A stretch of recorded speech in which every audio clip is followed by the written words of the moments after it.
Yeah, welcome back to this week's Person Selling Weekly. And I think the title today about good question, bad question is really provoked by something we typically say in Denmark. And that's, there's no bad questions. And again, it sounds very inclusive and nice, but actually it's rubbish. Of course, there's bad questions. And today we will dive into what is actually bad questions and what is good questions.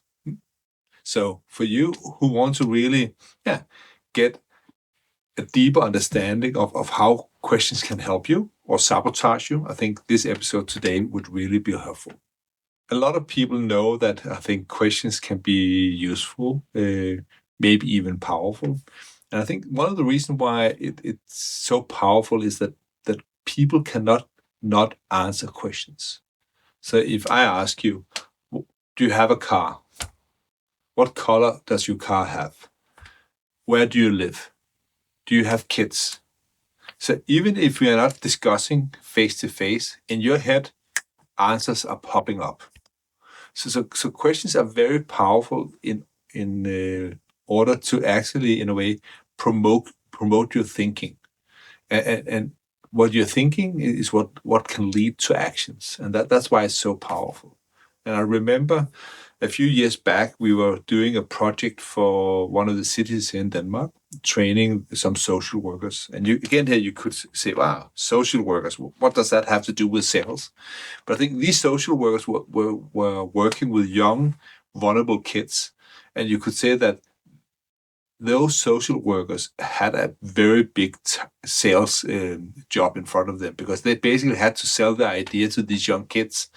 There is a future that's brighter than the one you have been seeing up until now.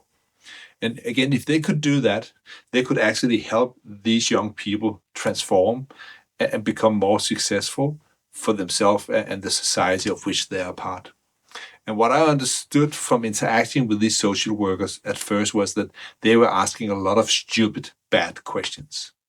Because they asked questions like, wow, how are you doing today? Or what issues do you have? Or what's the reason that you cannot focus? And on the surface, these questions, they sounded really nice and helpful. But what they were actually doing was that they were reinforcing the thinking these young people didn't really had any value from having. What I taught them over the course of a few years was how they could start to ask more useful questions, higher quality questions that could actually help these young people get the life they truly wanted, instead of explaining why they haven't been successful up until now and the reason for that. And again, this is the idea we would like to link to you as a salesperson, and how you can use that to really help your customers get what they want. Let's dive into this right away. So what is the difference between a bad questions and a good questions? Again, I cannot give you a list, but again, I think again, for me, again, a good questions is a question that help you get what you want to achieve. A bad questions is a question that unintentionally, most often, sabotage you getting what you want to achieve. So that's the shortest and clearest definitions I can give you to that question. So then you can say, so can you give me an example of a bad question and what you can do to transform it? And again, I would say that typically where people start out is by trying to understand what's not working or how things have gone wrong.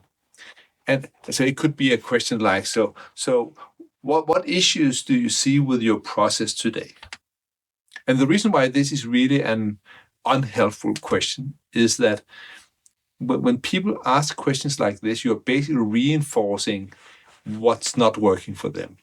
So this is what you put into their brain. You're basically asking them to share with themselves and with you why they have made mistakes, what they are not good at. And that often leaves people in a not so resourceful state, where they start to doubt themselves more, where they get a little stressed. And from there, they don't have the energy and the resources to actually get what they want. So instead of having these, what we call present state minus questions, I would much more invite you to turn it around and ask about their strengths, their resources, what's actually working, because that will give you and them a much better starting point for where to go next, because it will create a very different energy in them. It will really show them what is it that have limited them up until now, because that's the sum of everything that works for them.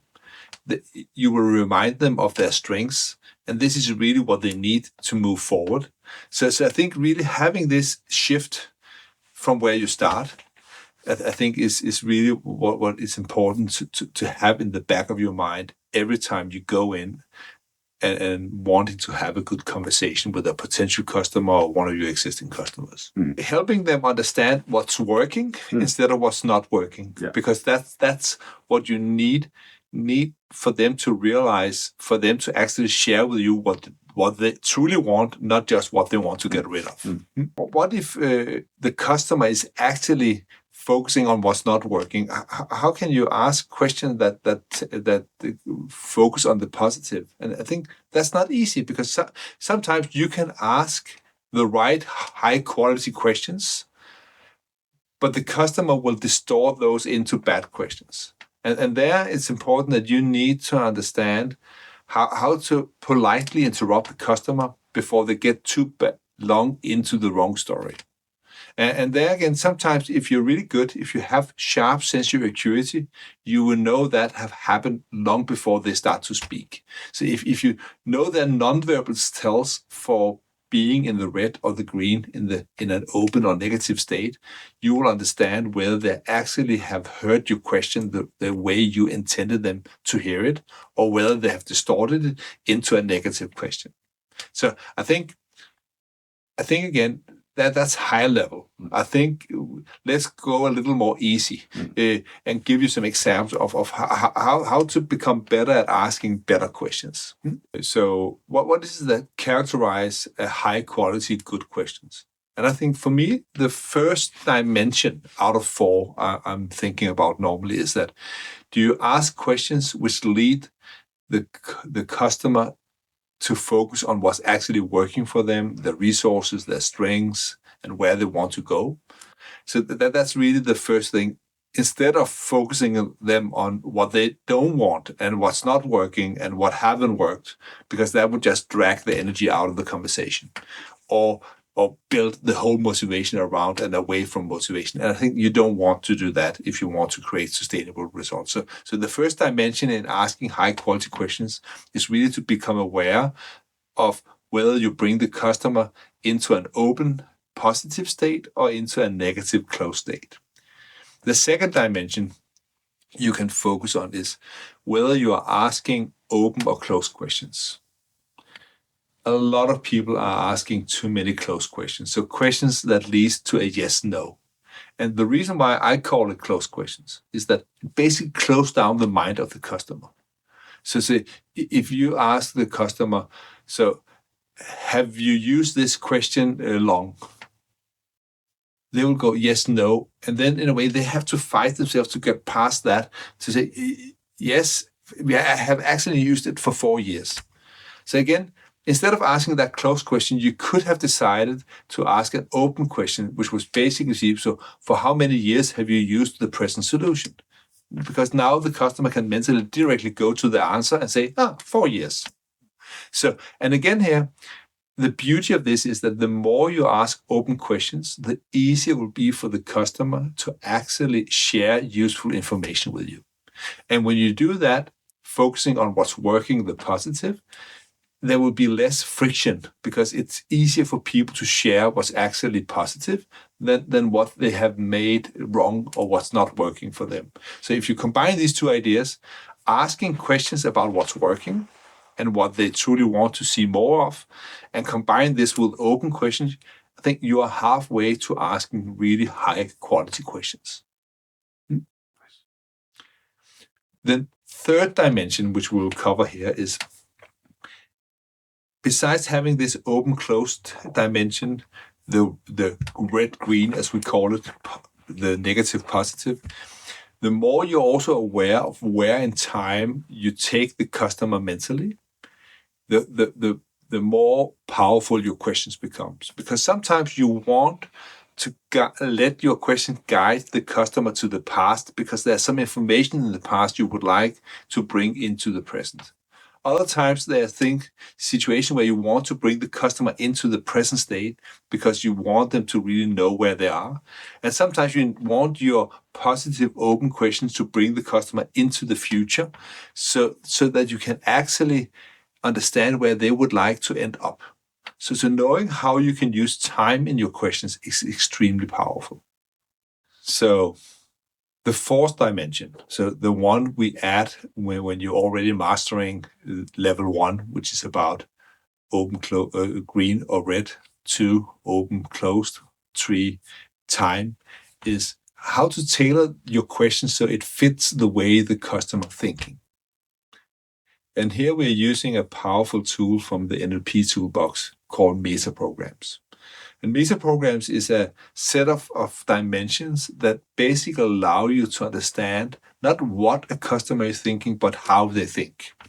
And a few examples. We will not cover all of them here in this weekly. Maybe we should put aside a whole week for just this theme alone. But there's a meta program which is about whether a customer is really internal reference or external reference, whether they know for themselves whether something is right or wrong, or whether they need input from others. And again, if you have a customer who is really internal reference, you can ask them, so what is it that you think is working well for you now? And it will be easy for them to answer. But if a customer is more external reference, you will have to redesign this green open question in the present so that it sounds more like, what is it that your colleagues really like about what you're doing now? So it's basically the same question, but you twist it slightly so that it fits the way they think. And there's other meta programs. One of them is what we call whether a customer is matching or mismatching. And if you have a matching customer, you can ask them this open green question in the present so what is it that's working now for you? And then they will be able to answer. But if the customer is a mismatcher, a polarity responder, they will tend to agree with what you are doing. So there, in a way, you will make it more difficult for them to answer. So there you need, in a way, to twist that question by saying, wow, apparently you haven't really been thinking about what's really working for you right now. And now they will have to mismatch into telling you that they actually know what's working well for them now. So you can ask a green, open, positive question and not getting the results you want if you don't understand how to tailor it to the meta program of the person you're actually interacting with in that moment. So again, when people say, wow, I'm really good at asking questions, I'm always, it gets me curious, at least, because it's very few people I meet that really master these 4 dimensions of asking high quality questions.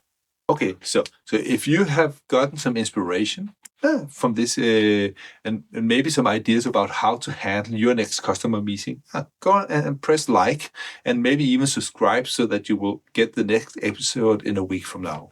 And again, if you have questions, good or bad, I would prefer good questions. And since you now know what that is, put good questions in the commentary below. Okay? So questions that are focus on what you truly want, questions that are open. And I don't know if you have been able to pick up my meta programs yet, but if you could make a question that actually fit me, that would be wonderful.